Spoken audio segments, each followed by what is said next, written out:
佳能 C 系列，我对它的感情非常深，因为我用的第一台专業攝影机就是佳能的 C300 Mark II。这个系列攝影機其實很特別，它沒有特別扎眼的參數，但是它就是耐用，它就是一台讓你工作用的設備，非常的可靠。我還記得在去年 C80 節目裡面我就有說過，你買這種 C 系列的攝影機，你最在意的其實不應該完全是它紙面的參數，而是投資回報率。那麼過了1年以後，我們當時自費購買了這麼多佳能 C80還有 C400 攝影機，回本了嗎？那我可以回答你，回了，但是不是靠拍節目回的，而是我們每一場電商的直播都是用的這些攝影機來完成的。它們性能很穩定，它們直出色彩很優秀，它的拓展接口也很豐富，它的舒適圈也套在了超長時間的錄製之上。C 系列就是這麼可靠。那到了今年，其實我本來想的佳能應該會出一台更高端的電影機。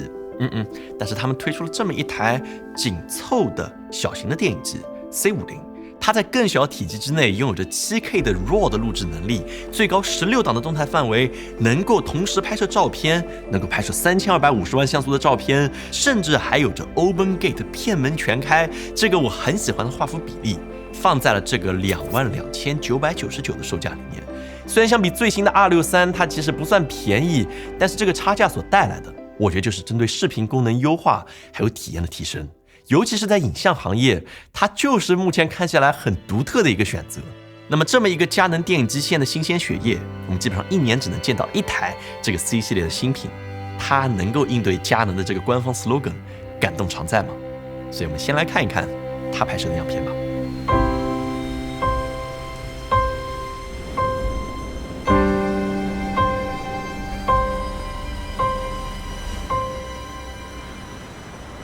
If you leave, I'll still be close to you.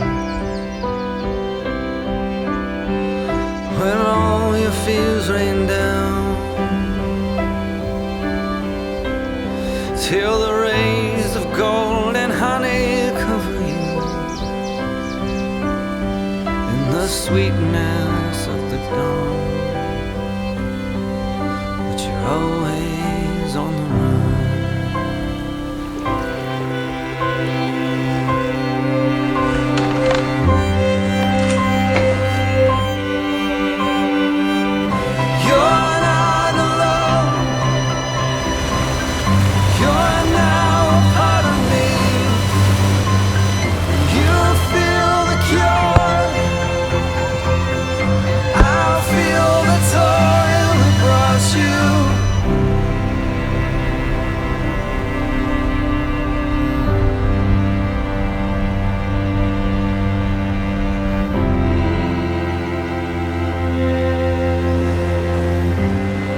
不知道看完樣片你覺得怎麼樣？這次我們也上傳了一些不同規格的樣片到我們的官網，歡迎去調一調試一試。我們現在已經收集了很多不同攝影機的畫面，你可以拿來對比。就像我們之前說的，與其說聽我來和你講，你自己去看一看，可能最說明問題。也歡迎給我們點個讚，謝謝你。那正式開始講體驗之前，我得先說，佳能僱傭了我們去拍攝這個樣片，但是這個評測它沒有干涉任何東西，我們可以說我們任何想說的。所以我們現在正式開始。那在錄製規格之上，佳能 C50這次我覺得誠意還是挺足的。它緊湊的機身裡面塞進了一塊全畫幅 7K 分辨率的傳感器，這是我們從來沒見過的一塊傳感器。它能夠內錄最高 7K 60幀的 RAW， 或者是沒有裁切的 4K 120幀的畫面，有着 C-Log2， 有着雙原生 ISO， 有着16檔的動態範圍，還有着 CFB 加 SD 存儲卡的組合。這個很特別，佳能 C80 也只有雙 SD， 但是理論上比它定位更低的 C50 反而有着更好的存儲卡的組合，所以你在一些高規格之上也不會再被卡數給限制住了。那同時它也支持拍攝橫屏還有豎屏的畫面，去匹配多平台快速分發的用戶需求。這一些改進我覺得是值得我們給它一個大拇指的。那這次除了畫質最高的 7K 60幀的 RAW 視頻，佳能還加上了一些我覺得很奇怪或者用戶沒有想到的規格，我覺得可以跟你聊一聊。那首先 C50 它一個很大的賣點就是這個 7K 30幀的3:2 Open Gate 的畫面。佳能最新發布的 R63 也支持這個模式，這就是目前整體的發展方向。那常規使用的時候你可以使用16:9，但是 Open Gate 就是一個充滿樂趣的規格。那這個規格本身的意義，我們其實頻道裡面講過很多次了。在你常規使用的時候，整塊傳感器的畫面都不會被浪費，所以你會有最好的畫質。那本身也有非常大的裁切空間，去匹配你豎屏或者橫屏的需求，可以這樣裁，也可以這樣裁。而且在這個比例之下，你可以外接一些變寬鏡頭，機器本身也有4個定位螺栓去穩定整一個結構，所以你可以很舒服的拍出這種獨特光學質感的變寬畫面。那當然，最近還有一個玩法，我覺得是剛剛開始興起的，我必須想跟你分享一下，我很喜歡，就是把相機給豎過來。但同時它支持 Open Gate， 所以你可以把鏡頭像這樣橫過來放置，通過後期拉伸，你可以得到這樣一個方形的變形寬螢幕的畫面，是不是挺有意思的？這樣的話，你既可以保留畫面的裁切空間，也能有變寬鏡頭的風味，在豎屏平台發布，這個質感完全不一樣。而且最重要的就是這個傳感器的每一個像素，你都不會浪費。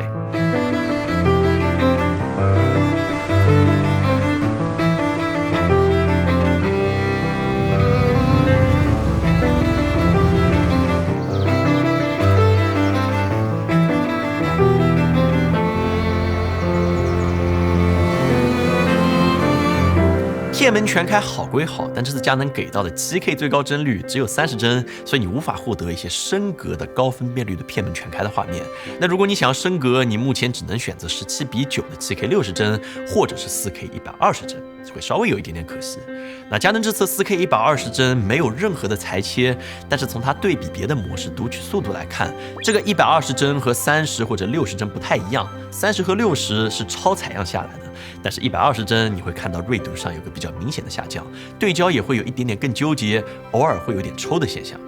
那最後一個規格我想提一提，就是 S35的裁切模式。在我們動態範圍測試之中，我們發現 C50 在全畫幅模式之下，動態範圍的表現大概是這樣，已經很不錯了。而 S35 模式下居然還能再高上不少，有接近1檔的差距呢。那佳能這個決策，我覺得對於如果喜歡雙修，比如全畫幅和 S35 還有 APS-C 雙修的愛好者，那是一個絕對的好事。你手頭上有些性價比很不錯的 IFS 卡口鏡頭，尤其是副廠的，那佳能說沒問題，你可以接上去，它們在 C50 上照樣可以發光發熱。如果說你只有 EF 卡口的那些老的鏡頭，佳能也會說沒問題，你可以通過這個 RF 轉 EF， 並且自帶 ND 的轉接環，去復活你那些老的 EF 卡口鏡頭，全畫幅 S35 這都可以。性價比更高的同時，還能擁有好用的自動對焦。像這顆1880 S35 的電動變焦鏡頭其實很小眾，但是我自己當初收來了2顆，我特別喜歡它。你可以實現像這樣的超級的 zoom in 的变焦鏡頭，是不是還挺好玩的？所以如果你是一個紀錄片創作者，你願意犧牲一些全畫幅下的景深和清晰度，換來這種 S35 對焦更方便，展示更多主體和環境關係，更有故事感，還有動態範圍更大的畫面，那或者說你就是喜歡玩各種鏡頭，那 C50 就是一個你會玩得很開心的相機，我得這麼形容。反正這是回家的誘惑很好的一個體現。那如果對於我們這些幹活的人來說， S35 模式我估計你不會用的特別多，那最甜點的肯定還是2.65模式之下的全畫幅 4K 60幀的畫面。這個格式下的文件體積很小，1TB 的卡可以拍攝大概589分鐘，拍攝時間超級長。那作為對比，7K 60幀 RAW ST 格式之下，1TB 的卡只能堅持47分鐘，這個差異巨大，能減少很大的存儲壓力。那更重要的一點是，它可以拍出超采過來的畫面，所以這次樣片裡面很大一部分我們都沒有拍 RAW， 而是用這個格式拍出來給你呈現的。那我們測試中單純比銳度的話，H.265 模式下的 4K 30幀，你會看見比 FX3 要銳上很多，因為 FX3 幾乎就是原生的 4K 稍微多一點點超采，但是 C50 是 4K 30幀的 7K 超采過來的，所以有個明顯的差異。那 4K 60幀的 C50 雖然也是超采，但是採樣精度會有點下降，這個你要注意，所以銳度這時候會和 FX3 差的沒有這麼多，這是你需要取捨的一個點。那如果你想要最好的畫質，那你要麼選擇存儲壓力更大的 7K 60幀的 RAW， 要麼就是體積更小但是沒有升格空間的 4K 30幀。那到了夜景方面的話，双原生 ISO C50 選擇的是800和6400，比 FX3 的800和12800會稍微再低下來一點點，但是我覺得這是佳能參透了用戶需求的一個選擇。800這一檔比較常規，我不過多贅述，反倒是6400這一檔，我覺得是個很不錯的選擇。它比 FX3 上通過增益得來6400會更加純淨，並且在實際拍攝中6400是一個挺甜點的檔位 ，f2.8 的光圈加上6400，在藍調下面是正好夠用的，也不會像12800那樣在稍微欠曝的場景下調上去，它就會變得太亮，讓你需要再動光圈還有快門去把它壓低下來。所以總的來說，佳能的錄製性能之上，我覺得沒有太多可以抱怨的。真的要說，可能就是高感相比 FX3還是要稍微弱一點。但是我覺得我可以接受，反正 C50我覺得就是一台非常非常奇特的攝影機，佳能好像把所有東西都給你了，你拍視頻有各種各樣的選擇，就是太多了，你必須得非常非常懂影像行業，你才可以把它性能給炸出来。那這時候你會說了，佳能 C50在這裡還有一個撥盤可以拍照，雖然它沒有機械快門，但它的像素量夠多，所以如果我想要雙修的話， C50拍照性能怎麼樣呢？雖然我不算是拍照的專家，我們公司有一些拍照很厲害的伙伴，他們拿着这台相機去拍了一些照片，你可以先來看一看，然後等會我們再來講講它綜合的使用體驗。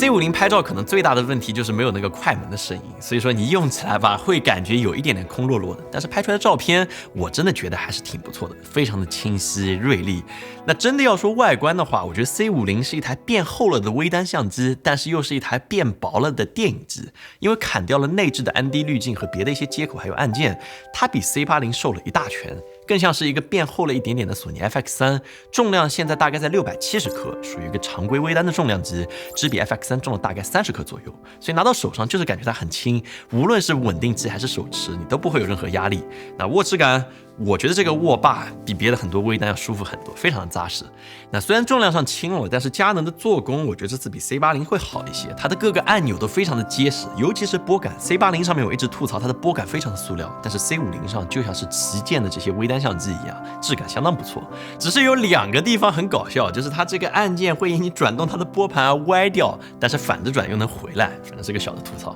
而且除了一些常規的快捷鍵，佳能這次在 C50上面放了14個可自定義的按鍵，比佳能 C80還多了一個，你可以根據設置去配合你的個人習慣，熟悉以後調參的效率會非常高。那 I/O 接口之上的話 ，C50這次該有的基本上都有，我們標注了一下，你可以看一看。那因為定位和機身變小的緣故，所以 C80的 SDI 接口現在沒有了，而 XLR 接口也和音頻調整模塊一起挪到了這次隨機自帶的手柄之上，所以你可以通過機身頂部的數字熱靴來外接一個手柄。反正我個人目前常用的一個方式是接上一個奇特的挑桿，正好卡在這個熱靴之上，把它探出去，這樣的話可以收到比正常乾淨的多得多的聲音。反正對於拍攝紀錄片，這個方案是相當有效的，也是我個人會向你推薦。這段時間我們研究出來一個比較新的拍攝模式。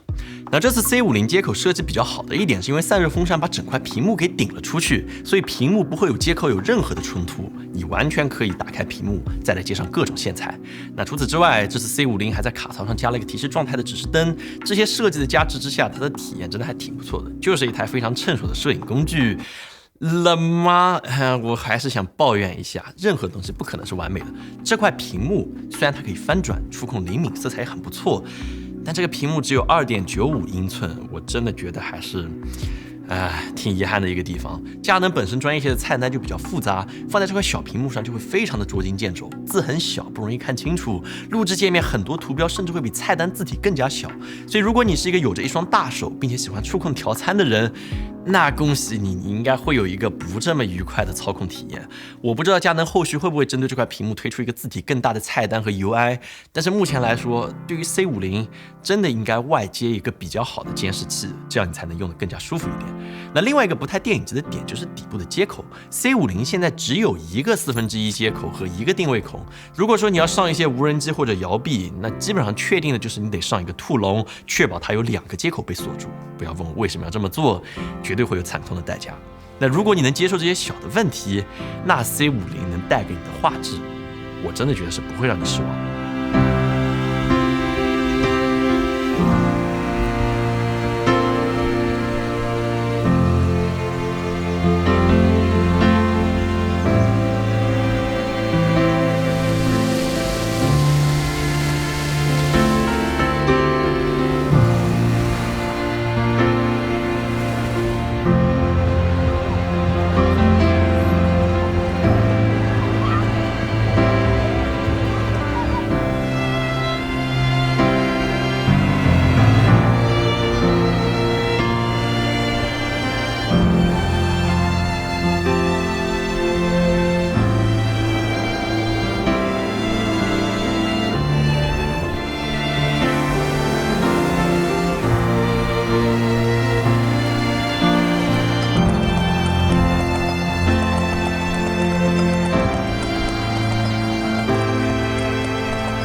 对焦上，這次 C50 使用的是和 C80 一樣的配置，佳能的第2代全像素雙核对焦，也就是对焦點能夠覆蓋幾乎整塊傳感器，本身也支持人和動物的識別，在你拍攝紀錄片或者樣片場景之下都是非常靠譜的存在。那只不過到了暗光環境或者拍產品的時候，一些小景別的推進鏡頭之下，你還是會偶爾看到一些拉風箱的現象。那另外一個需要注意的點就是 C50 這次沒有機身的防抖結構，